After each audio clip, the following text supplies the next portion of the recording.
The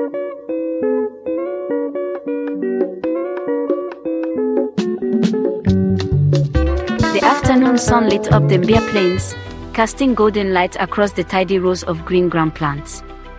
At the edge of the field stood Wanjiru Mwati, eyes sharp, voice clear. In her hand, she held a sample bag of green grams, clean, plump, evenly dried. Around her, a semicircle of apprentices listened closely, each of them part of a special immersion organized by Toroka Invention Academy. Among them stood Ekin, the solar engineer from Kisumu, Mikoli, the quiet coder from Kitui, and Zubri, who had flown in from Mombasa with his toolkit of cheap sensors and big dreams. At the back, Professor Judson Singer, his shoulder-length dreadlocks tucked beneath a woven hat, nodded occasionally beside Miriam Mutoni, co-director of Toroka Invention Academy. Wanjiru raised the bag and asked, "How much do you think I get for this per kilo?" "Maybe 90 shillings. Ekin guessed. Wanjiru smiled wryly. "If I'm lucky. But the Nairobi market might sell it for double that. And when it reaches Dubai or Guangzhou, it could fetch 5 times more." Mwikoli frowned. "So, where does the money go?" Wanjiru crouched and drew a quick chain in the dirt. Farmer, village, broker, aggregator, city buyer, exporter, foreign buyer, retailer. Each one takes a bite. "And guess who takes the first and smallest piece?" she asked. "The farmer," Zubri muttered. Wanjiru nodded. "Exactly. Many of us sell right after harvest because we need school fees or hospital money.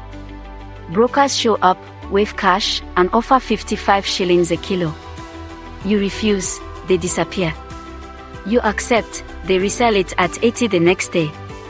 But can't you dry and store it yourself?" Ekin asked. "I can now," Wanjiru replied, gesturing proudly to her solar dryer made of scrap wood, polysheeting, and TI-inspired ingenuity. "But before this, I was sun-drying on the ground like everyone else, sometimes losing kilos to rot and pest." Professor Singer stepped forward. "Wanjiru is a perfect example of what happens when invention education meets determination. She's built infrastructure, improved quality, and taken our pricing course to learn how markets behave." Wanjiru nodded. "But that's not enough. We must go further." She pointed to a nearby shed where her newly formed cooperative had stored 1,200 kilos. "We want to export directly. Cut the middlemen. But do you know what that means? Export licenses, phytosanitary certificates, approved buyers in China, container logistics, and platforms that won't talk to you unless you're sending 20 tons or more."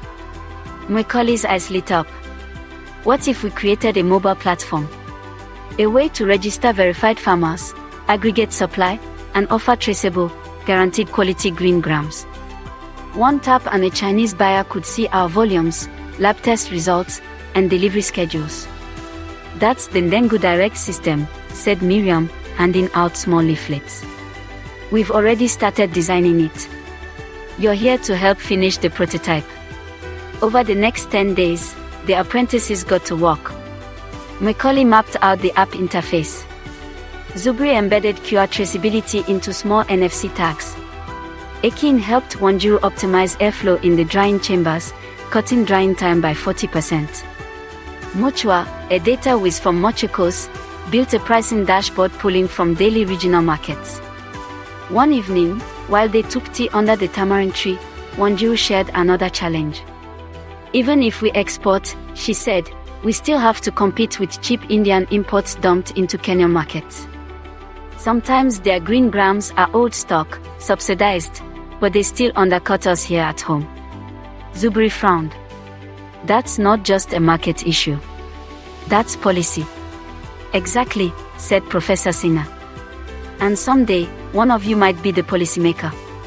That's why understanding the system matters just as much as the technology." On the final day, the team held a mini expo in Mbia Town. Local farmers, ministry reps, even a buyer from Nairobi showed up. The apprentices demoed the app. Wanjiru gave a powerful speech. And Miriam, ever the realist, handed out application kits for other farmers to join the cooperative. From now on, Wanjiru said, holding up a sealed, tagged 5 kilograms bag of green grams. This is not just food. It's a statement. We grow it. We dry it. We price it. We own the path it takes to the world. The applause rippled out like thunder across the fields. As the apprentices packed up, Professor Singer turned to them and said, innovation isn't just invention, it's liberation.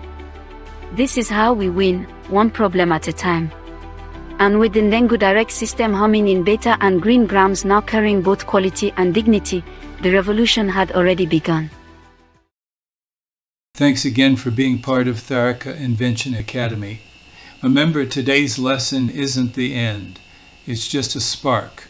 Your next activity is waiting. Please dive in. Always be an active learner and apply what you've learned. Experiment boldly and don't be afraid to make mistakes.